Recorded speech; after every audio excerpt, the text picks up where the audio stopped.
Bonjour à tous, madame, messieurs. Nous sommes mardi, c'est la deuxième édition de la revue de la presse, les grandes unes d'ailleurs, sur ce plateau avec notamment nos invités qui sont déjà installés pour commenter l'actualité.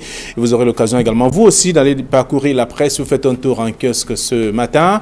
La presse est disponible, le journal La Nouvelle Expression parle de 23 ans après la prophétie des évêques. C'est le grand titre du journal pour dire dans une lettre pastorale datée du 6 novembre 1996, à Yaoundé, les évêques du Cameroun condamnaient fermement le tribalisme et notamment les discours de haine qui font des ravages dans la société camerounaise.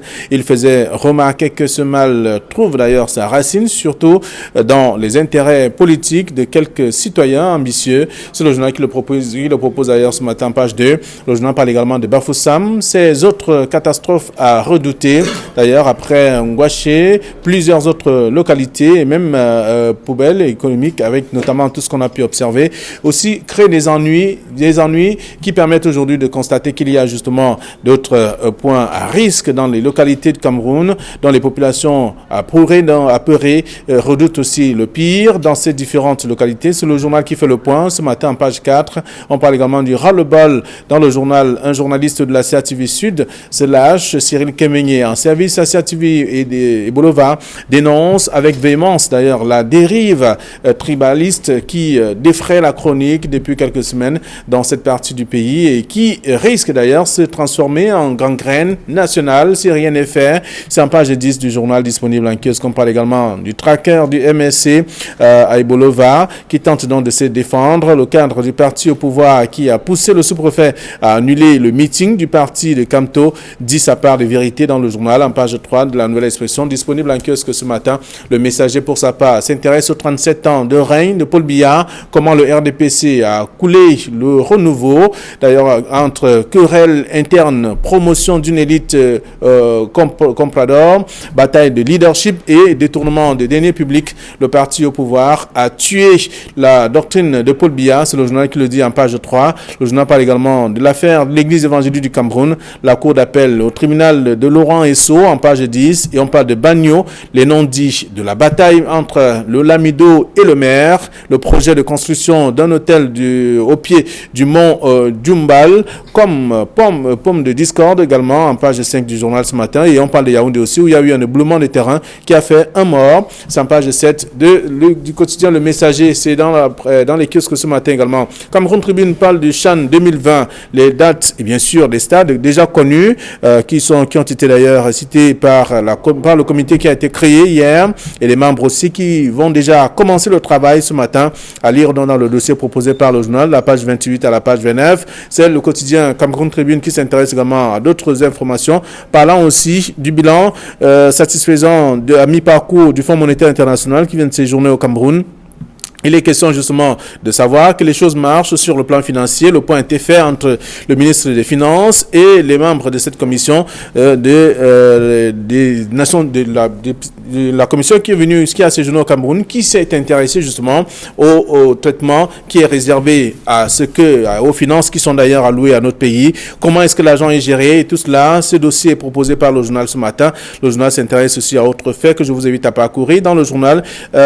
Donc Cameroun Tribune, mutation parle de bâtiments et travaux publics, la mauvaise pioche des entreprises. Le journal qui propose le titre ce matin explique qu'après une enquête sur la résiliation des marchés publics attribués à certains prestataires, qu'est-ce qui fait problème justement? Le journal explique tout cela dans le dossier proposé par le numéro ce matin, en page 9 précisément. Je vous invite à lire. Le journal s'intéresse ici aux zones à risque avec la vie, avec la mort. Ces zones à risque qui représentent justement la mort dans plusieurs localités du Cameroun. C'est le dossier proposé par le journal Mutation. Le Mutation également. D'autres informations aussi ce matin. Et puis, Camer Presque, un kiosque parle de falsité et d'autres informations sur la toile et à lire, tout comme le quotidien de l'économie qui s'intéresse à l'entretien. Vietnam, groupe n'exclut pas des poursuites contre Dampulo et autres. Le journal est disponible en kiosque ce matin. Le journal reprend notamment de ce représentant des intérêts vietnamiens dans l'entreprise au Cameroun qui intéresse notamment ces derniers et qui apporte aussi beaucoup de touches sur le plan de l'alimentation avec le riz proposé et également les affaires sur le plan de la communication aussi. C'est le dossier proposé par le journal. Que se passe-t-il justement entre les Vietnamiens et Dampulo? C'est la question également que se pose le journal, mais les explications sont contenues dans le numéro disponible en kiosque ce matin. Tout comme le journal Émergence qui parle de Paul Biya, le chaos en héritage. C'est le journal qui propose, à côté du vivre ensemble, qui est d'ailleurs profondément remis en cause, les multiples affrontements et catastrophes qui jonchent notamment la vie nationale. Ces derniers temps, essaie d'expliquer comment est-ce que le pays fonctionne et ce que représente le pays aujourd'hui. Tout cela dans le dossier proposé par le journal Émergence, qui a également d'autres informations ce matin parlant du VIH-Sida. La région du Sud bat des records. C'est le journal qui le dit et je vous invite à parcourir l'article. Tout comme le Popoli qui est en kiosque qui parle d'Ambazonie. Trump s'en va en guerre contre Paul Biya. C'est le journal qui le précise. La caricature également est à découvrir dans le journal. À la une de ce numéro, voilà ce que la presse nous propose ce matin, celle que nous avons reçue en notre rédaction. Et nos invités sont déjà sur ce plateau. Donald Brice-Kamgan, bonjour et bienvenue. Bonjour Flavien, bonjour à Camille. Je voudrais saluer amicalement tous ceux qui prennent l'habitude, comme tous les mardis, de nous écouter et de nous regarder. Merci, je suis ravi une fois de plus d'être là ce mardi. Ah oui, c'est un plaisir partagé. Bonjour Camille Nelly. Bonjour Fabien Valondongo, bonjour Donald Brice, bonjour téléspectateurs d'Equinox Télévision, mais un bonjour spécial au docteur Chanda Tomé qui a commis un article tout simplement formidable ce matin, un petit article de rien du tout, qui fait juste une colonne mais qui a une pertinence extraordinaire. Monsieur Chanda Tomé a tout simplement mis le doigt sur le problème des droits de cellule dans les commissariats. Imaginez une personne qui est mise en garde, placée en garde à vue dans un commissariat. Dès qu'il entre dans la cellule, il y a un détenu qui lui exige des droits de cellule. Et il doit donner l'argent. S'il ne donne pas, il se fait tabasser, il se fait rouer de coups. Les droits de cellule existent dans les commissariats de police, mais les droits existent aussi dans la prison centrale de New-Bel. On vient de te placer en détention. En détention, c'est-à-dire que tu es déféré au tribunal, le parquet t'envoie à New-Bel. Dès que tu entres, la première des choses qu'on te demande, dans la première cellule, droit de cellule. Alors cette histoire-là, on ne peut pas dire que les responsables ne savent pas ce que c'est. On ne peut pas dire que les responsables ne sont pas saisis par les victimes de cette pratique. Mais dans les commissariats de police, il est incroyable que cette pratique perdure. Au vu et au su, non seulement des éléments qui sont là dans le carré des cellules, mais seulement, et certainement même du chef d'unité. Il faudrait vraiment que des mesures soient prises pour que le contribuable, le citoyen, qui est placé en garde à vue. Et la garde à vue, ça ne veut pas dire qu'il est coupable, ça ne veut pas dire qu'il ira forcément une nouvelle, mais au moins qu'il ne soit pas menacé dans la cellule par un détenu qui lui-même est là depuis peut-être une semaine ou deux. Qu'il soit protégé, vous alors, dire. Alors moi, j'ai énormément apprécié cet article du docteur Chanda Tomé, et moi je pense qu'il faut crier encore plus fort contre cette pratique-là. Très bien, merci d'être là également ce mardi. Avec vous, nous allons faire le tour de quelques sujets proposés par la presse ce matin. On va s'intéresser d'ailleurs à la sortie, en tout cas à la prophétie même des évêques, la nouvelle expression qu'il dit, 23 ans après. Les évêques qui ont proposé, qui ont vu certaines choses. Aujourd'hui, on parle du vivre ensemble, on parle du tribalisme, on parle des discours haineux que l'on observe également de plus en plus dans nos contrées. Donald Brice. Oui, j'ai parcouru cette lettre pastorale qui date du 6 novembre, vous voyez la coïncidence, 6 novembre 1996, que la nouvelle expression se fait le devoir ce matin de relayer avec quelques lignes saillantes. Je voudrais lire cette phrase de cette lettre pastorale de 1996. Les évêques disaient « La déstabilisation compromet le vivre ensemble. Ils veulent, parlant de ceux qui promeuvent le tribalisme, ils veulent exploiter le sentiment tribal du plus faible pour arriver au pouvoir, pour se servir du bien commun. » Et bien, vous voyez que lorsqu'on remet ces propos dans le contexte national, là en plein débat sur notre unité nationale, en plein débat sur nos valeurs, et l'actualité politique nous rappelle effectivement qu'il y a quelques politiciens qui pensent que pour arriver au pouvoir ou alors pour s'y maintenir, il faut étouffer ceux qui tentent de s'exprimer en les présentant comme étant d'une région X ou Y. Tout cela dessert évidemment la nation. La nouvelle expression fait bien de rappeler ça ce matin. La solution est dans la prise de conscience des risques que représente la propagation, la promotion de ce type de discours de repli identitaire sur l'unité nationale, sur l'avenir du Cameroun, en se référant, comme les évêques l'avaient déjà fait en leur temps, à des cas des pays comme la Yougoslavie, des cas un peu plus proches de nous, comme le Rwanda en 1994, avec le génocide qui a coûté ce que tout le monde sait. Alors, est-ce que les évêques ou les prélats ont vu juste Camille Néléa? Si on s'intéresse au titre de ce matin, la prophétie des évêques. Moi, je ne sais pas si c'est une prophétie. C'était un constat. C'est un constat parce que si l'on jette un coup d'œil en arrière, on verrait bien que jusqu'en 1982, on n'a jamais parlé de tribalisme dans ce pays. Il y avait quelques petites considérations dans les communautés, mais le tribalisme en tant que tel n'existait pas dans la mesure où les personnes d'un certain âge qui étaient à l'école primaire ou au collège pendant ces années-là sont demeurées les mêmes, ont gardé les mêmes relations entre elles, que ce soit des Bamileke, que ce soit des Boulou, des Ewondo, des Matakam. Donc, si ces évêques-là ont évoqué ce problème en 1996, c'est certainement parce que, moi je m'en souviens, il y avait quelques manifestations à connotation tribale enregistrées ça et là, parce que ce n'est pas seulement, on ne faut pas voir le tribalisme comme une sorte de levée de bouclier contre une tribu. Est-ce que les solutions avaient été trouvées à cette époque-là? Non. Est-ce que ça pouvait être le début de ce qu'on observe aujourd'hui? Il n'y avait pas de crise en tant que telle, mais on sentait venir le danger, on sentait monter des poussées de manifestations communautaires et de repli identitaire. Vous savez, cultiver la tribalité, c'est-à-dire que faire la promotion de ses traditions, de ses us, de ses coutumes, chacun dans sa région, n'est pas une mauvaise chose. Mais seulement, si ces évêques en avaient parlé, c'est parce qu'ils avaient certainement constaté qu'il y a une montée qui commençait à prendre une tournure assez aigre. Mais aujourd'hui, quand on regarde le paysage camerounais, on verra que le tribalisme vraiment commence à se coucher.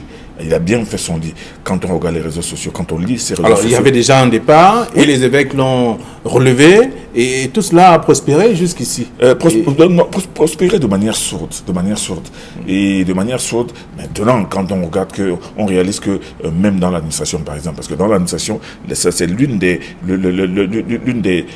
l'un des secteurs dans lequel les gens ont commencé à parler de népotisme et de favoritisme. Donc, le tribalisme, c'est-à-dire qu'on voit beaucoup plus de responsables de telle région, de tel village, de telle aire communautaire, propulsés à de grands postes de responsabilité au détriment des autres, comme si c'est seulement ceux-là qui avaient été à l'école. Ça existe, on le sait très bien, et c'est l'une des tares que l'on peut relever au niveau du renouveau depuis ces 37 ans. Donc, moi, je dis que qualifier la lettre de ces évêques en 1996 comme une prophétie, non, c'était pas une prophétie, c'était un constat. C'est-à-dire le phénomène était en train de monter tout doucement, de manière sourde. Bon, mais aujourd'hui, ce qui se passe dans les réseaux sociaux, là, c'est vraiment dangereux. Et c'est aujourd'hui alors qu'il faut non seulement tenir un discours fort contre ce fléau, mais surtout montrer ce qui est arrivé dans tous les pays où le tribalisme, où le racisme a éclaté au grand jour. Donald Brice Kanga, prophétie ou constat, on n'a pas pu trouver le médicament au moment où cela avait été constaté. Oui, et le rôle de l'État est important. Je voudrais prendre la parole par là où Camille a chuté. Je fais remarquer que depuis que les discours de repli identitaire ont pris le pouvoir, pour ainsi dire, sur les réseaux sociaux, il n'y a aucune sortie publique d'un membre du gouvernement qui condamne de façon claire et nette ce repli identitaire. Eh bien, on voit bien que le gouvernement se sert de ces discours qui arrangent quelques-uns. Si ça peut permettre de neutraliser quelques adversaires politiques, ça marche plutôt bien. Vous voyez que pendant le séjour, l'un des récents séjours du chef d'État en Suisse, il me semble que son séjour a été perturbé par des Camerounais qui contestent le pouvoir de Yaoundé. Eh bien, lorsqu'il est revenu, on a organisé une rencontre à Bafoussam pour dire, eh bien, ce sont les fils de telle région de l'Ouest qui uniquement qui se battent contre le régime, alors que de façon plus ou moins consensuelle, une bonne brochette de la population camerounaise aujourd'hui est d'accord sur le fait que le système gouvernant actuel est défaillant et qu'il faut peut-être envisager de passer à autre chose. En tout cas, ceux qui contestent sont toujours présentés comme des ressortissants d'une région X ou Y. Évidemment, on vient toujours de quelque part. Ça commence à poser problème lorsqu'on présente sa tribu, sa région comme étant supérieure aux autres, ou alors lorsqu'on utilise cet attribut pour exclure les autres de la marche de la cité. C'est à partir de ce moment-là que ça pose problème. Depuis la présidentielle, ce discours de repli identitaire est devenu monnaie courante sur la toile. Et le premier responsable, s'il fallait que ce discours s'arrête, s'il fallait le premier acteur qui doit interpeller la conscience publique sur les risques, les menaces que cela représente pour l'unité nationale, eh bien c'est le gouvernement qui ne l'a pas fait parce que jusqu'ici ça ne menace pas encore sa stabilité. Voilà. Donc on va dire le dossier dans le journal La Nouvelle Expression, Camille Nélé, ça reste quand même un problème. Oui, même si on n'a pas pu trouver... Aujourd'hui, c'est ancré dans les mœurs, carrément. Ça a commencé tout petit, mais que ce soit le constat, que ce soit les prophéties, mais seulement, le problème était déjà là. Oui, mais il ne faut pas dire que c'est le gouvernement qui doit régler ce problème. Les membres du gouvernement, le président de la République aura même beau dire. C'est ça qui va changer quoi dans les réseaux sociaux. Moi, je pense que ça commence d'abord par une prise de conscience individuel. Chacun doit comprendre les risques qu'il y a à continuer sur cette pente-là. C'est chacun qui doit chercher à se dire que si l'affaire là éclate aujourd'hui, mes enfants vont devenir quoi? Mes immeubles que j'ai construits ici vont devenir quoi?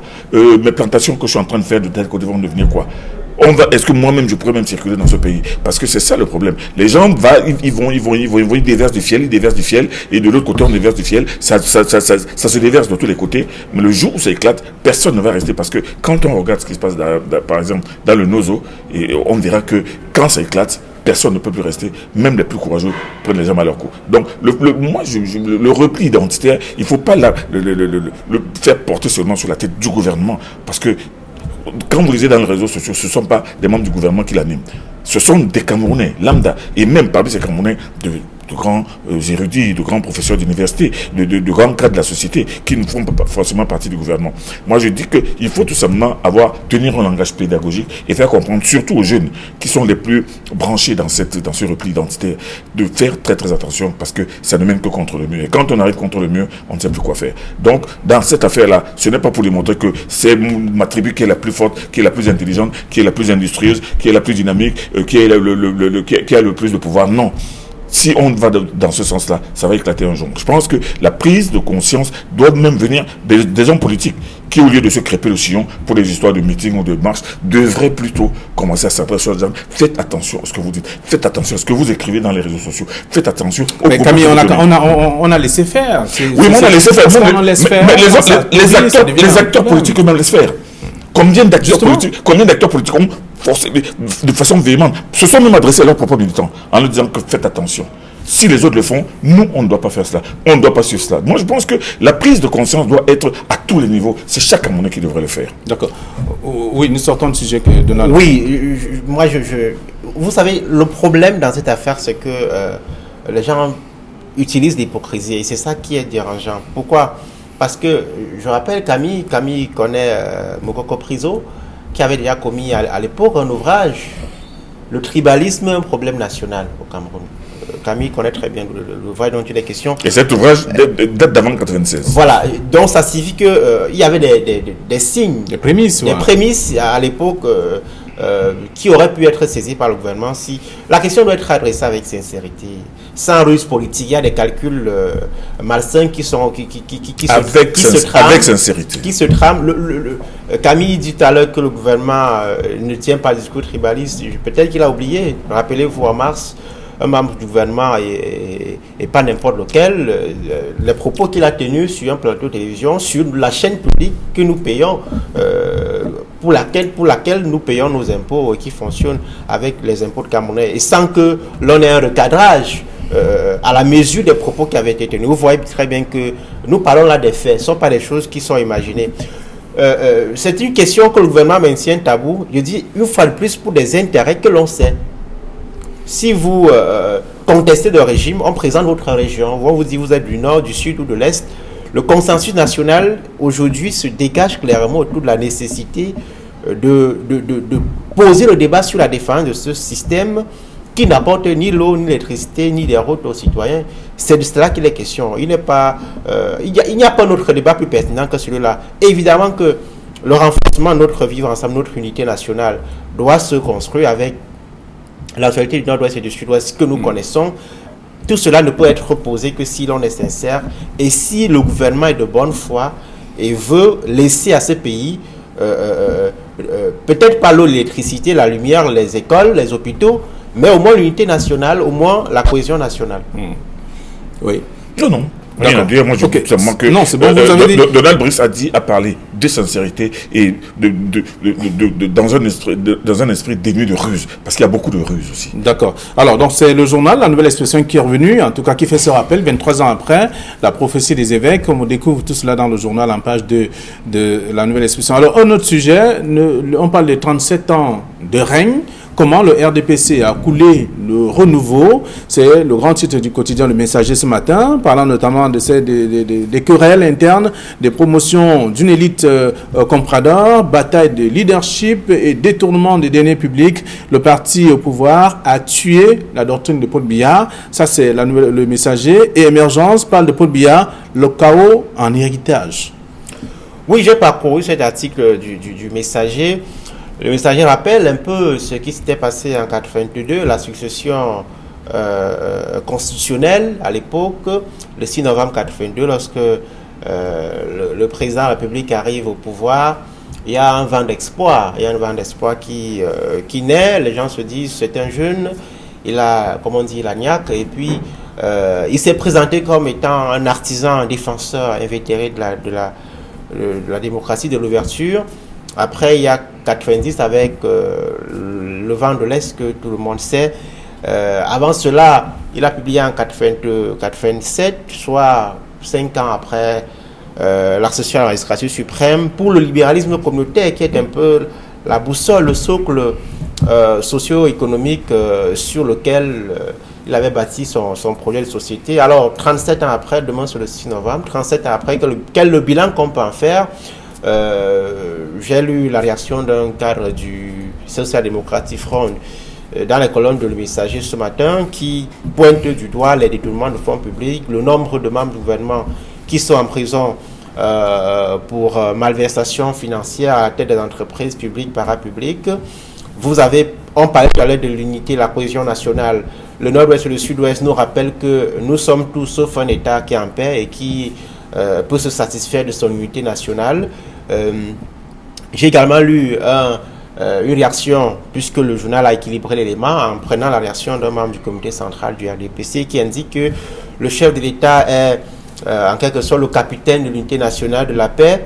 Ce sont des arguments qui jusque-là semblaient tenir à première vue, mais aujourd'hui tout le monde, même au sein du pouvoir, s'accorde à dire que l'unité nationale est très loin d'être un acquis au Cameroun. Évidemment, c'est une construction, mais il semble que les actes qui ont été posés en 37 ans ont constitué d'une façon ou d'une autre à saquer cette unité nationale. Alors, on a écouté bien je voudrais dire des Camerounais, en tout cas, qui essayent chacun à son niveau de faire le point, de bilan de ces 37 ans de Paul Biya. D'ailleurs, dans Émergence ce matin, on parle du vivre ensemble, qui est donc probablement remise en cause, donc avec notamment des multiples affrontements, des catastrophes et autres, à la suite notamment de ce qu'on a pu faire. C'est le dossier proposé par le journal Émergence, à côté également de ce qu'on a réalisé aussi dans le Messager, parlant des querelles internes et aussi des batailles de leadership, détournement des deniers publics. Il faut dire que les unes des journaux ne sont pas tendres ce matin à l'adresse de M. Biya, qui effectivement demain fêtera ses 37 ans au pouvoir. Bon, 37 ans au pouvoir, quand on lance un regard froid, on verra que effectivement le Cameroun se porte beaucoup moins bien qu'en 1982, beaucoup moins bien sur le plan social, beaucoup moins bien sur le plan sportif, beaucoup moins bien sur beaucoup de plans. Et j'aime bien le titre du Messager qui a dit comment le RDPC a coulé le renouveau. Le RDP a contribué à couler le renouveau parce que on ne peut pas dire que M. Biya, qui a été vice-président de l'UNC en 1982, qui voyait comment l'UNC était une machine qui fonctionnait à merveille, avec un système huilé, avec tous les militants, chacun et tous les militants cotisaient, chacun avait sa carte de cotisation du parti. Le mot unité nationale avait tout son sens. D'ailleurs, c'était même l'une des obsessions du président Aïdjo, qui parlait de l'unité nationale pour atteindre l'intégration nationale.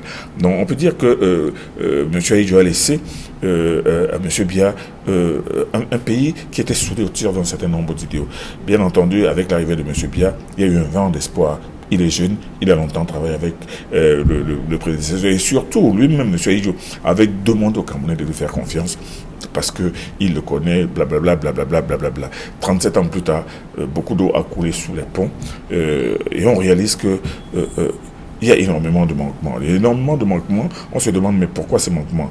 Est-ce la seule responsabilité des ministres et des collaborateurs nommés par le chef de l'État? Est-ce la seule responsabilité du parti qui lui-même a une part prépondérante dans l'avancée du pays, dans la poussée du pays vers ce qu'aujourd'hui on veut nous présenter comme l'émergence que l'on place en 2035? 2035, beaucoup de parmi nous auront déjà disparu, auront eu le temps de devenir grabataires. Alors, en 37 ans de renouveau, on ne peut pas dire que le tableau soit particulièrement reluisant. Il faut le reconnaître, il faut être honnête et le dire. Bon, quand vous regardez que voici une compétition, la deuxième Coupe d'Afrique que le Cameroun organise, la première a été organisée en 1972.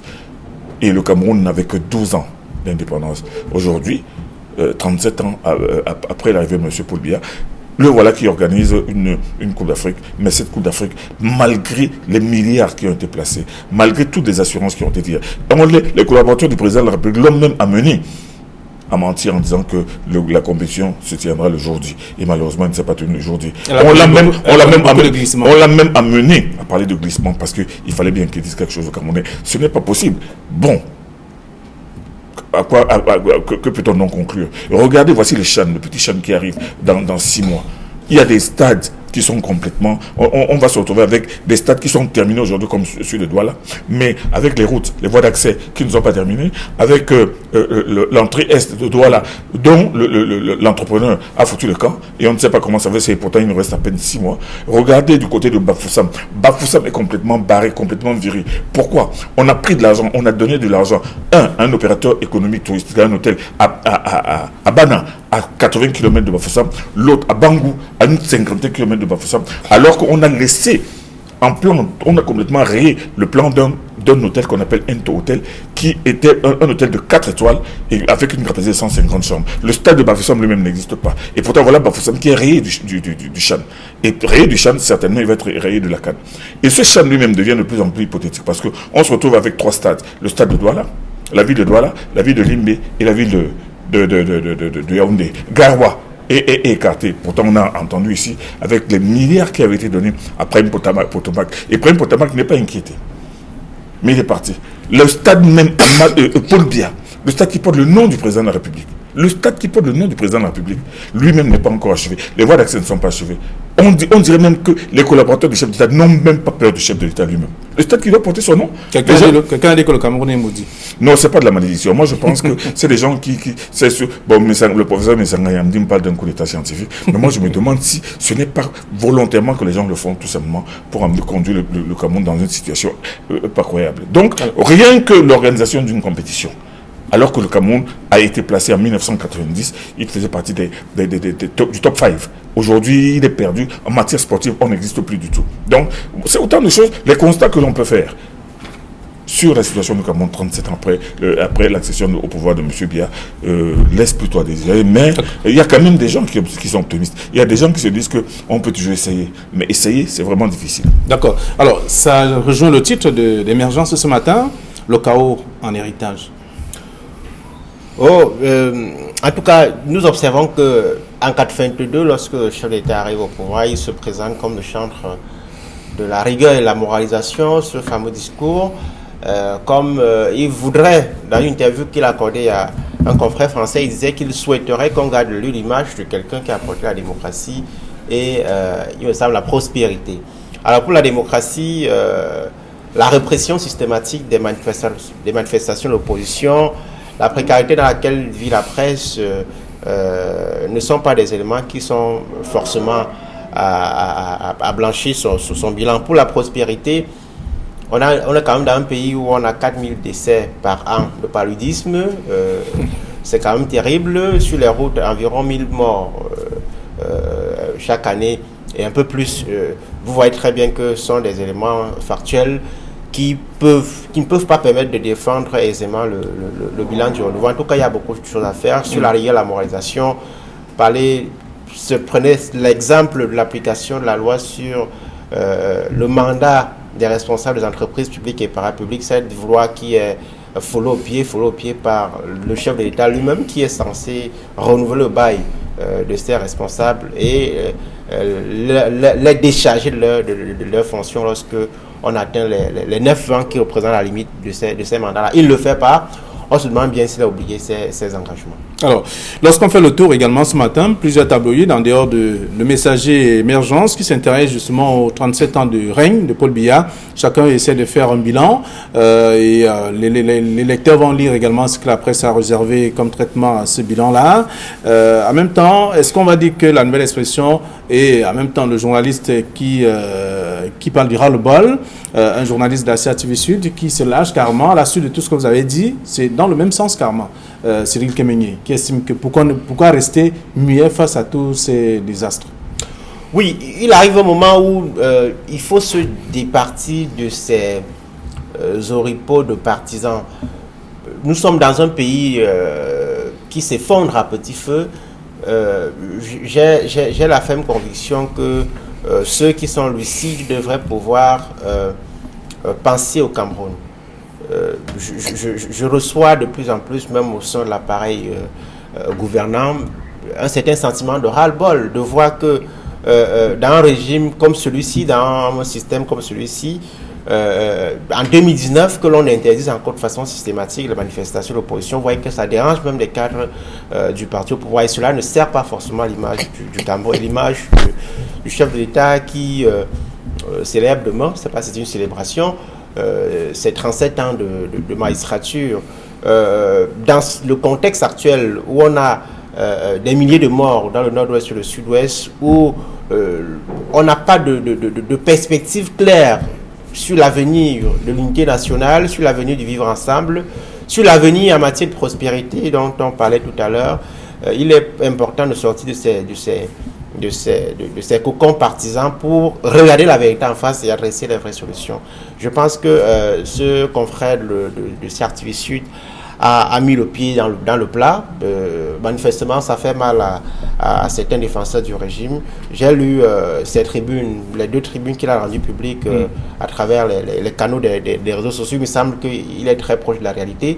Ça montre évidemment que même lorsqu'on travaille pour un média d'État, on a un sentiment, on doit quand même pouvoir garder un sentiment citoyen. Ce sont des obligations de base. Un journaliste n'est pas un être extraordinaire, c'est d'abord aussi un citoyen. Camille? Oui, ce que je voulais dire, on n'a pas forcément besoin de travailler pour un média d'État pour avoir un sentiment sur tout ce qui se passe. Il y a beaucoup de ministres, si vous discutez avec eux en aparté, ils vont dire qu'ils ne sont pas très très contents, ils vont dire qu'ils ne sont pas, ils ne partagent pas certaines choses, un certain nombre de choses qui se pratiquent dans ce pays, même certains au cadre du RDPC, qui bien que cadres convaincus et même des classiques du RDPC, qui ne sont pas très très d'accord parce qu'ils voient qu'il y a des choses qui se font, qui sont difficilement acceptables. Mais malheureusement, le système est fait de telle manière que lever la crête pour dénoncer peut être dangereux. Et moi, je pense qu'il ne faut pas réduire tout simplement les difficultés du Cameroun à l'interdiction des marches ou bien c'est un exemple, il y a plusieurs il y a plusieurs autres choses. Non, je dis qu'il y a tellement de choses contre lesquelles les gens s'élèvent, pour lesquelles les gens ne sont pas contents. Et moi, je peux vous dire qu'il est vrai, gouverner un pays n'est pas facile. Mais quand on gouverne, on voit un gouvernement qui lui-même est dépassé. Un gouvernement dans lequel on voit des ministres faire des choses qui ne sont pas acceptables. Un gouvernement... Moi, j'ai vu, par exemple, ne serait-ce que pour ne parler que de la justice, vous ne pouvez pas me dire que 2 personnes sont poursuivies pour le même délit de détournement présumé qui passe devant le TCS. Et l'objet du délit est remboursé. L'objet de délit est remboursé. On arrête des poursuites contre l'une des personnes. Et cette personne-là, c'est elle-même qui avait remboursé le code de délit. Mais seulement, l'autre personne est condamnée à 15 ans de prison ferme pour détournement. On va dire que la justice est juste. Non. On peut se poser des questions. Et ça va dans tous les sens. Vous n'avez qu'à voir, par exemple, le cas de cet ancien directeur de la CTV qui est en prison depuis 3 ans. Parce que quand on parle des gens qui ont détourné, on va le mettre aussi dans le lot. Depuis 3 ans. Pour un détournement présumé de 2 ou 2 milliards. Mais seulement, depuis 3 ans, l'affaire n'a même pas commencé. Donc, c'est dans tous les compartiments que l'on va trouver des gens qui auront quelque chose à dire parce que des choses ne marchent pas. On va dire que c'est la faute à M. Biya. On va dire que c'est la faute au gouvernement. On va dire que c'est la faute à tous. Je voudrais rappeler pour sortir que Cyril Kémenyé, me semble-t-il, a commis un ouvrage à la gloire du chef d'État. Il me semble il y a quelques mois. Ceux qui vont le trouver revancieux, ceux qui vont le trouver osé, doivent se rappeler de cette fameuse C'est son ras-le-bol. Quel Cameroun voulons-nous pour nos enfants? D'accord, merci. À la réalité. Alors, on sort sur cette question. Absolument. Vous aurez l'occasion de parcourir la presse ce matin, vous qui êtes donc face à votre petit écran. Et après avoir suivi cette émission de la revue des Grandes Unes, faites un tour en kiosque et vous serez donc informés. Bonne journée à vous. À demain, 9h20.